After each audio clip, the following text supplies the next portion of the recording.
So we've got some good elmas, and we saw this one at Riverside Park. It's, if I kind of break this, this is a spikelet, and this is a spikelet. So if I break this off, here's two spikelets, and they were coming out at the same point. And that's what makes this so easy. Because see, if you, there's a spikelet and a spikelet, so two coming from the same point.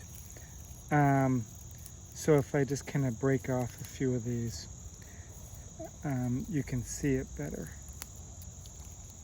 See how there's spikelet, spikelet coming from the same point. Mm-hmm. That makes it elmas. It's also got long awns. It's pretty distinct looking from a distance. Mm-hmm. But it's the paired spikelets that really makes it almas. Right next to here, we've got some good, there's an ochrea. So remember that sheath kind of thing above where the leaf attaches? So that makes this a polygonum. And it's also kind of zigzag stem, because it's straight in between.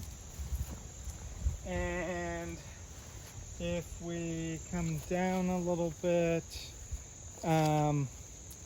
there's a good, this is kind of being taken over by a vine, but this is your wood nettle, Laportia, and it's got the branched inflorescence that's terminal, but the veination is really distinct for nettles in general. And then they typically have kind of the three bigger veins. This doesn't do it quite as well. The middle one and then these two. But then this one will sting you, and you can see you can see all the stingers on it. So that's a good stinging Laportia canadensis. There's a bunch of better goldenrod, saladago. There's a lot of species of saladago.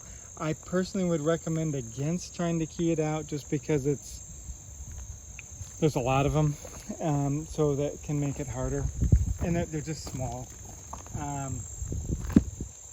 There's right here the false nettle, and we know it's so bohemiera.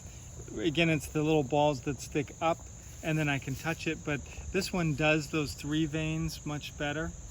And then it's that leaf margin is what gives it away for me. Okay, there's a bunch of little asters, different species of asters.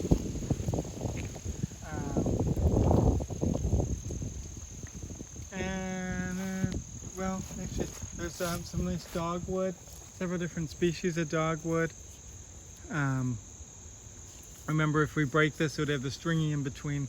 There's some other stuff mixed in here as well, but this is your dogwood. I have to triple.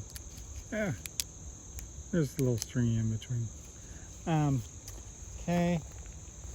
I just point out, because it's here, see the little things that look kind of like grapes, but look at the leaves are totally different. Those aren't grapes. Sometimes people eat those and get really sick because it grows along with grapes. That's actually Virginia creeper. It's an upland weed, but I've heard of people confusing those with grapes, not because the leaves look like it at all, but the berries look kind of like it, and sometimes they'll grow together on the same, intertwined weeds or vines.